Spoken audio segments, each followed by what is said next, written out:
Norview High School celebrated its 100th anniversary with a special program that highlighted the school's past, present, and future.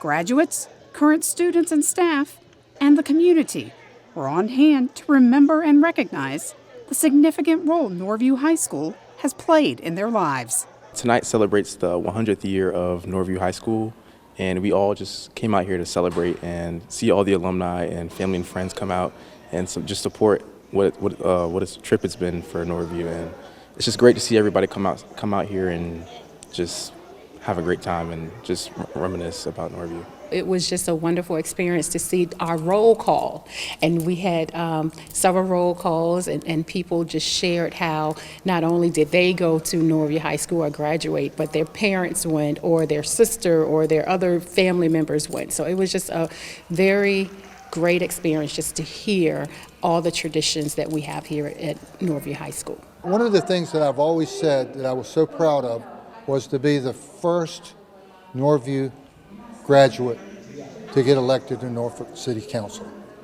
I sought for it, and I was so happy when I got elected in 1992. I love Norview, and I really enjoyed being here. I integrated the middle school, but I had the privilege of graduating from the high school in 1963. So I am one of the 17 who never quit. I was not treated as if I was wanted by anyone. Not school board, not the principal, not teachers, not the students. And yet, Norview helped to make me who I am today. Once a pilot, always a pilot. Okay. Tidewater Park Elementary has stood at the corner of Tidewater Drive and Brambleton Avenue for the last 59 years. Opening in January 1964 at a cost of $621,000, it was the city's first fully air-conditioned school with 16 classrooms and a 480 student capacity. With a declining enrollment and the revitalization of the surrounding neighborhood, Tidewater Park Elementary is set to close its doors for good at the end of the 2022-23 school year.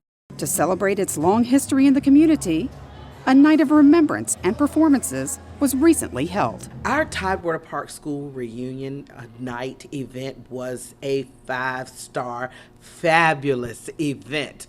We brought out the mayor of the city of Norfolk, the superintendent of schools, and school officials who really and thoroughly enjoyed the celebration of Tidewater Park School being in its 59th year of education. I have had so many positive responses and reactions about the children's performance, people learning about the history of Tidewater Park School. It was a fantastic event. Many students, teachers, and staff have combined to make Tidewater Park a staple in the community where children were educated and loved. We have teachers here who are really concerned about our children and our community. We have teachers here who believe that these children can learn. They have a genuine love for our boys and girls, and they work hard to ensure that these boys and girls are educated and are well-rounded individuals. So that's what makes our boys and girls so successful when they're here with us, is that we embrace and encourage them to be all that they can be. I really wanted them to excel, and that I expected them to excel, and they knew that I was passionate about their education. And I showed that by what I did and my staff did every day with them. And when they succeeded, it was so important to them as it was to us. The way they genuinely love on the children and their authenticity of just being focused and ensuring that the children would learn, and they went all out, and Dr. Phillips had no problems walking the community, getting the parents engaged, involved, and things like that. It's a lot of us kids, when we came to school, some of us came with empty bellies, and it was the cafeteria staff that knew these things and didn't mind giving us extra milk or extra slice of pizza. And so one of the reasons why I'm here today to remind the students that, listen, if I myself walk through these halls, come from Tidewater Park, I come here to show there's hope. It just don't stop here. The common thread that is woven into its legacy has always been its strong and caring leadership. I'm here just to close out the legacy with Dr. Spradley. She was an awesome leader. She was very dedicated. She cared about the children and just making sure that all of the resources were in place. Great administration. The leadership is phenomenal. They're supportive, they're caring, they're loving, and the teachers are exactly the same way. And everybody believes that all children can learn no matter where they live. Students and staff at Lake Taylor School invited parents, the community, and NPS administrators and board members into the school for their first ever iExpo. After a brief introduction in the media center, guests toured the building and visited classes from kindergarten through 8th grade to see how students are using technology every day. Our iExpo was just a day where kids are showing the community what they've learned using their iPads. So they've used several different programs, Apple programs and other programs, from coding, spheros, robots, to writing songs on GarageBand. We also became an Apple Pathway School. So this was a way to show the community what we're doing with Apple, and we've been invited to be an Apple Distinguished School. It was fantastic. The cool thing was seeing all the different age groups just kind of working with technology, even the kindergartners just being able to manipulate their iPad to get their assignments done. It was really cool. I think it's a great opportunity to come in and see what the children are doing day to day and see the hands-on that they're doing with. It's just remarkable how our little people to our big people are engaged in technology and using that, so the educational process is wonderful. I hope our guests realize how important technology is in education. It's definitely something we have to embrace, and we have to keep moving forward with it. We can't, buy one set of iPads and think they're going to last for 20 years. If we want to give our students the quality education, we have to make sure that we give them all the resources that they need so they can be successful from here and moving forward. The United Way of Southampton Roads gave teachers at Sherwood Forest Elementary a special gift on their annual Day of Action. A group of volunteers showed their appreciation to these educators by sprucing up the teachers' lounge and restocking their supply closet. So today we are at Sherwood Forest and we are overhauling this teacher's lounge. So we just want to make it a really great space for our teachers. We've put together some IKEA furniture and gotten that all set up. So we have some new tables and chairs.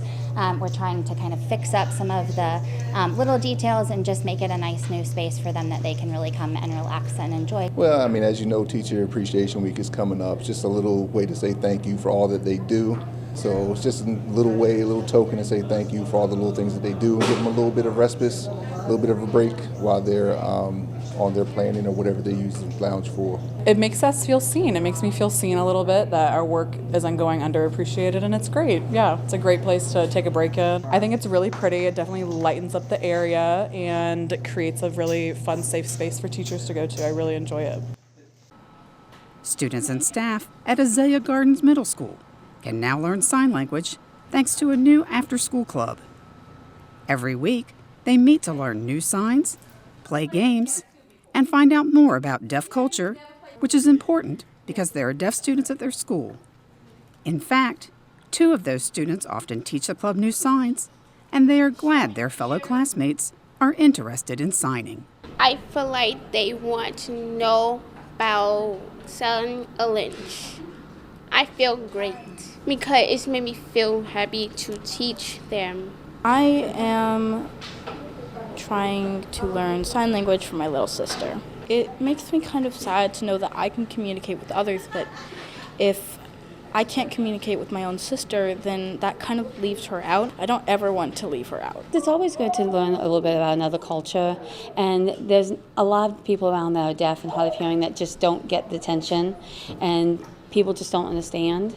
So we like to make sure that all of our kids feel included in the school building and they can participate in whatever they want.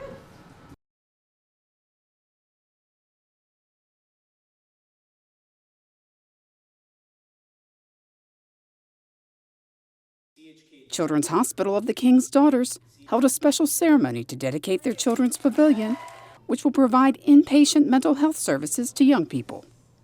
With the possibility of housing 60 patients at a time in this brand new facility, Norfolk Public Schools teachers and staff will be on hand to assist these children with furthering their education during their stay.